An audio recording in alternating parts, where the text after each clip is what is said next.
Assalamualaikum warahmatullahi wabarakatuh. Perkenalkan, nama saya Rike Ida Elsa Fitri.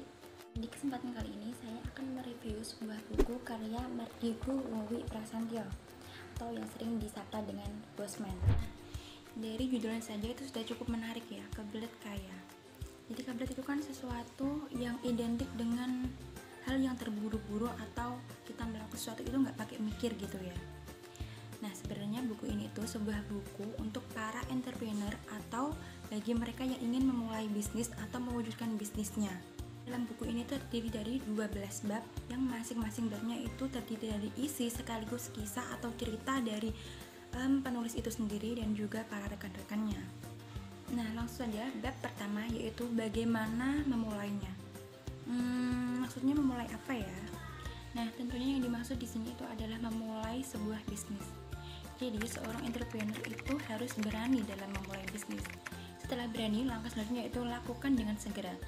Just do it. Tidak ada alasan untuk tidak memulai berbisnis. Nah, ada banyak cara untuk memulai sebuah usaha atau bisnis. Tetapi untuk mempertahankan usaha itu butuh strategi tersendiri agar bisa bertahan dan juga bisa bersaing dengan yang lain. Jadi, seorang entrepreneur itu tidak boleh mudah percaya sebelum mencoba. Lakukan dan terus semangat. Bab kedua yaitu bagaimana untuk menjadi seorang entrepreneur. Jadi seorang entrepreneur itu diawali dari sebuah mimpi. Dengan sebuah mimpi kita bisa merajut apa yang akan kita ciptakan. Kemudian lihat di sekitar kita. Sesungguhnya tidak ada usaha yang sia-sia.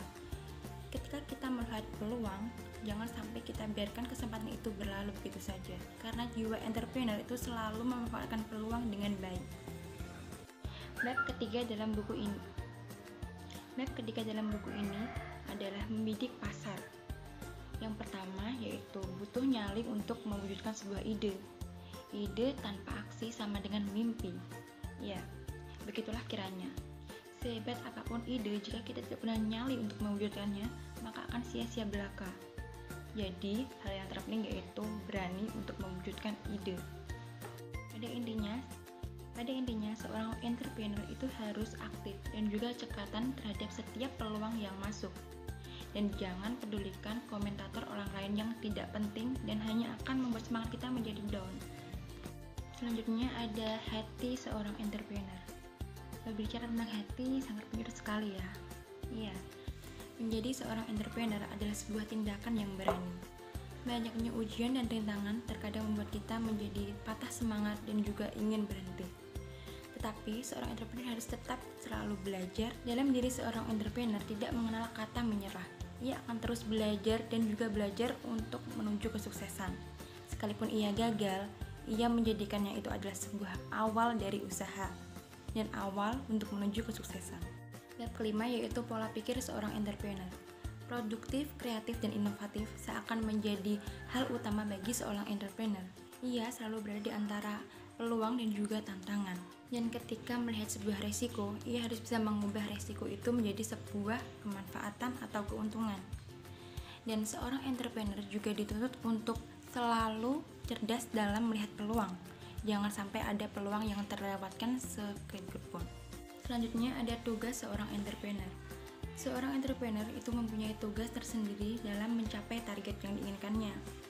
Yang pertama tentunya dia harus kreatif dan juga pintar dalam mengelola sumber daya. Kemudian ada juga dia harus cakap dalam berkomunikasi dan memiliki jaringan yang luas. Kemudian cakap dalam berkomunikasi dan juga berjiwa pemimpin. Nah, bab ketujuh dari buku ini yaitu ada Zero Principle Entrepreneur. Mungkin menjadi seorang entrepreneur adalah impian dari sebagian besar orang. Tapi perlu diketahui, ada prinsip dan juga cara tersendiri untuk bisa menjadi seorang entrepreneur. Nah, yang pertama, mulai dari nol.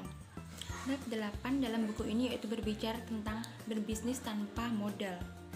Ya, kalau kita dengar selama ini, bisnis itu harus selalu dengan uang. Tapi sebenarnya itu salah. Karena tidak hanya dengan uang saja, tetapi bisa juga modal berupa kerjasama, bagi hasil, ataupun juga yang lainnya. Nah, yang pertama, seorang entrepreneur harus bisa menilai karakter yang baik dan juga harus menyajikan pelayanan yang prima. Kemudian, seorang entrepreneur harus fokus pada satu tujuan menuju tujuan yang lain. Kemudian ia harus melakukan promosi agar produknya dikenal oleh banyak orang. Dan ia juga harus bisa memilih orang yang tepat. Karena keberhasilan suatu usaha itu juga tergantung pada kerjasama tim. Kemudian dia harus bisa mencari dan juga menciptakan sebuah usaha. Dan jika ada peluang yang masuk, itu harus membutuhkan kecepatan yang ekstra agar tidak dimanfaatkan oleh orang lain. Lalu lakukanlah sosialisasi dan juga promosi. Dan ketika semua itu sudah tercapai, maka kita harus bisa memikirkan konsep apa lagi yang akan kita susun untuk keberlangsungan usaha kita. Step ke-10 dalam buku ini yaitu aturan main seorang entrepreneur. Jadi seorang entrepreneur itu harus bisa berpikir positif, selalu berpikir positif dan memanfaatkan setiap kesempatan. Lalu selanjutnya yaitu jangan pelit ilmu. Jadi ketika kita mempunyai sebuah usaha, ambillah hati atau simpati dari masyarakat sekitar. Usahakan antara bersosialisasi dengan berkarya itu seimbang, jadi akan menghasilkan sesuatu yang lebih baik. Belajarlah dari pengalaman orang lain, karena dengan pengalaman dari banyak orang itu bisa menjadikan referensi bagi kita untuk menentukan langkah selanjutnya yang bisa kita ambil. Dan terakhir, sebagai seorang entrepreneur, usahakan untuk biasa berinvestasi. Agar apa? Agar kita mempunyai aset yang untuk didatangkan di masa depan. Bab ke-11 dalam buku ini yaitu budaya entrepreneur. Entrepreneur adalah seorang yang selalu belajar, selalu memberikan yang terbaik, selalu sportif, dan menciptakan kader, memiliki semangat juang yang tinggi, dan juga mampu untuk menunda kesenangannya. Bab terakhir atau bab 12 dari buku ini yaitu berisikan tentang sikap seorang entrepreneur. Yang pertama, seorang entrepreneur itu harus bisa memotivasi diri sendiri untuk bisa mencapai tujuan yang dia inginkan. Kemudian, dia harus bisa memiliki banyak jaringan. Dua, harus pintar dalam menjalin jaringan dengan orang lain. Karena seorang entrepreneur tidak mungkin berjalan sendirian. Ia harus mempunyai relasi bisnis yang banyak dan jaringan yang luas untuk memasarkan bisnisnya. Ia juga harus dituntut untuk bisa memanfaatkan tenaga orang lain dan juga memiliki sifat salesmanship.